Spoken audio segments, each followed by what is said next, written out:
So you've decided to purchase one of the best and complete multi-role strike fighters that are currently available in DCS World. Congratulations!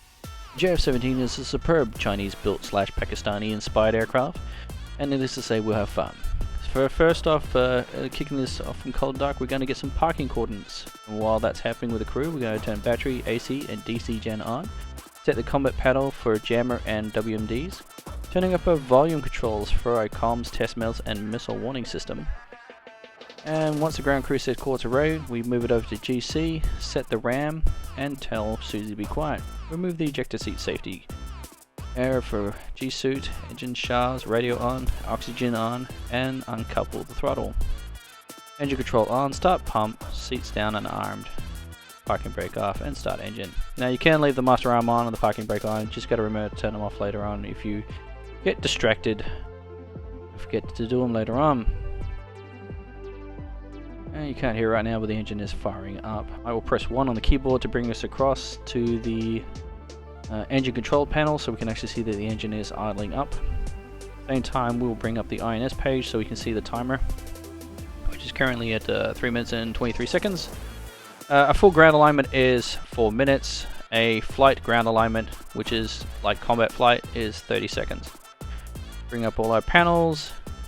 We'll set COM2 here. Oh, here we go, panel. So COM2 is our data link, so 199, enter, master, S, return. That just gives us our data link. IFR channels, mode 6 plus, transmission mode 6 plus, return.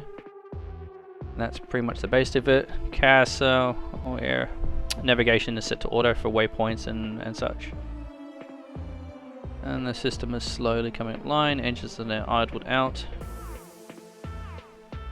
Now you can't do anything until the system's run for a bit, and usually you'll get the indicator on the right MFD, see the radar ranges come up, and then you can flip the INS for a cleaner, more accurate flight alignment when you're flying around, so you don't have as much drift with INS, because we get INS and we get GPS tracking for our loading module.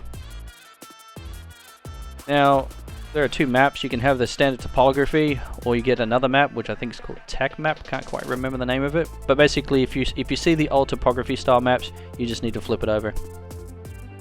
While we're waiting, we'll grab some stores, give ourselves some fuel. Jeff doesn't have a lot of gas, so you always have a full tank if you can. I'm into a basic air-to-air loadout with the smaller tanks, because the smaller tanks come off a lot faster when you want to dump them. And we can now see the fuel going in shortly. Oh, there we go. I'll break the mouse up shortly and show you where the fuel is coming in. So here's your fuel gauge on the page. But also your fuel gauge is displayed up on the HUD as well. That way you always know what state your fuel is. So basically she sits around 5,000 pounds internal fuel. She's a pretty girl. Jammer pod goes on, and she's not much bigger than an F-16. So stores have a huge play in her drag and her weight ability. So these are the smaller 800 litre tanks. It's only because the 800 litre tanks can come off at near Mach speeds, whereas the big 1100 litre tanks do not like to come off at Mach speed. You have to slow down, which is no good if you're trying to turn and burn away from something chasing you. 4 SD10s. 2 PL5s, which is a standard air loadout. 30 seconds to go.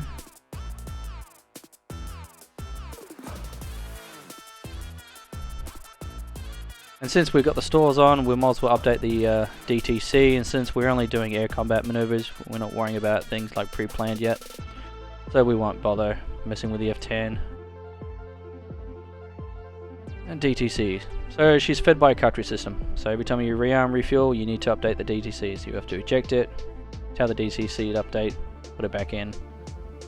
1 second, and GC is flashing. You'll see the letters come up, which means the alignment, and you'll see it saying it's flashing alignment. Go back down, flip the switch to nav, wait for the INS to clear properly, and then it's good. Plug in the DTC. Move the handle forward so the cockpit will come down.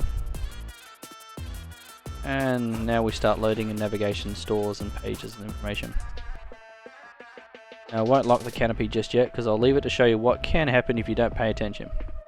So you're getting warning in the HUD and the master warning light. If you look over on the panel, it's complaining about a config. The JF simulates G-store lockouts. So you need to satisfy all the requirements for the stores you have on. She's not quite happy yet, she wants something else. There we go.